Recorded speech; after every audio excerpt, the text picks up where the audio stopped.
Hey everybody, it's me, Big John reporting. I'm gonna go ahead and explain how to get more calmer and get some self-control, damn it, 'cause it's important of today's time with all this instant gratification. Everybody's just trying to be satisfied so instantly. And also, it's gonna teach you more patience and how to control your emotions. So, I'm gonna go ahead and tell you guys right now, I'm not a scientist, nor am I a therapist, but this is what I think. I think in the future, if researchers, scientists, etc., do a study on this, they may find a correlation between driving and self-control and being calmer, damn it. I've mentioned this before, but I think if you force yourself to drive on the slow lane, it makes a difference in life itself. Now, yeah, this may sound ridiculous to you, but let me go ahead and explain why. It's like a free therapy session, this driving is what I'm saying. You may think of driving as one thing, but go ahead and consider what I'm saying here.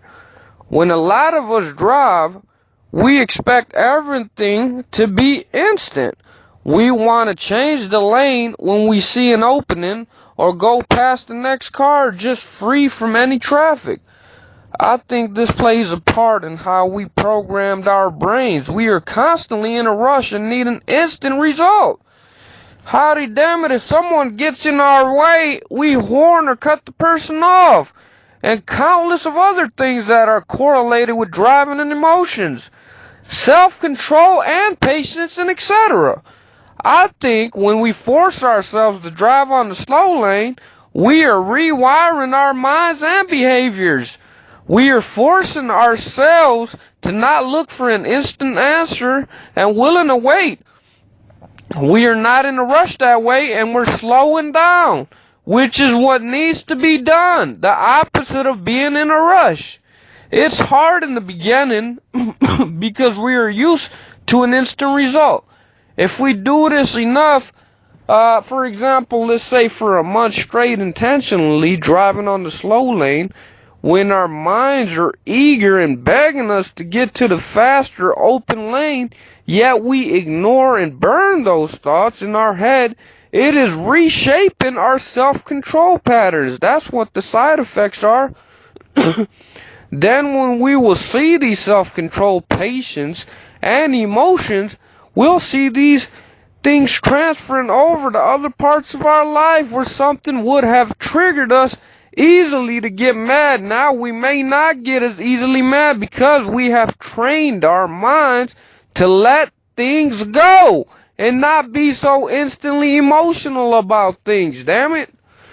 This therapy not only includes driving in the slow lane, but also if someone that does something dumb and you want to horn, but instead you let it go and do not horn, rather you excuse them.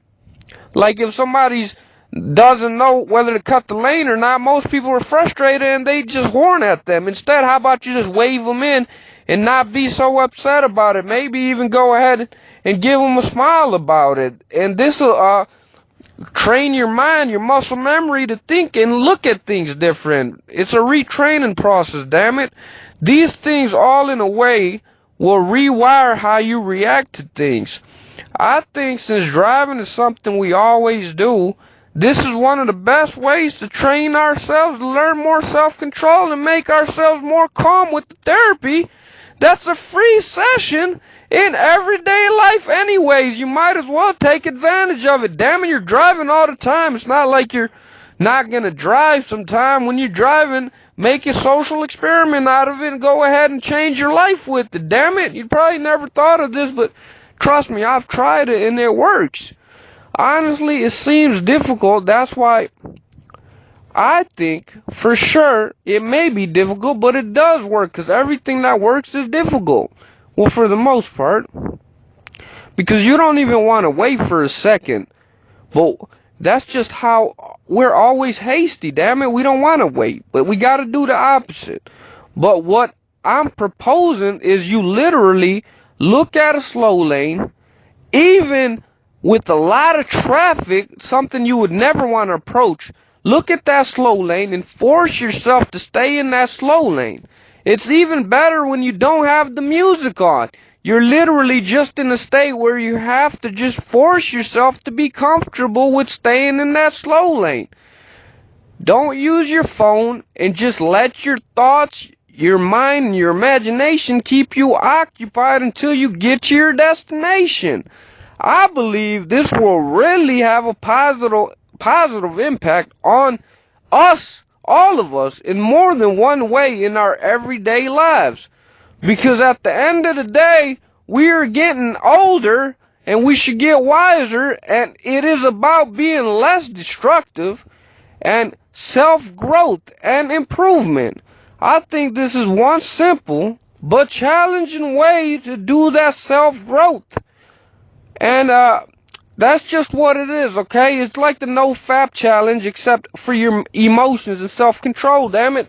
So it's like it'll help you self-growth, and becoming less destructive. It's a self-improvement for everybody. I mean, for instance, look at the people that usually drive on the slow lane and that aren't in the rush. Usually it's older people and women.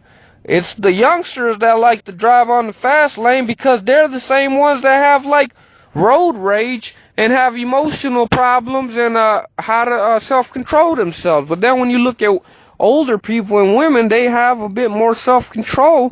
So doesn't it kind of tell you indirectly why are those people with self-control usually on the slow lane? So you got to force yourself to get on that slow lane so you can also get that self-control. It's just reverse engineering your mind almost, kind of. Just give it a try, people, and thank me later. You go ahead and subscribe and share this video to whoever can use it. And comment and make sure you smash that like button. For more informational videos and a lot more comedy and whatever, go ahead and subscribe and help me out there, buddy.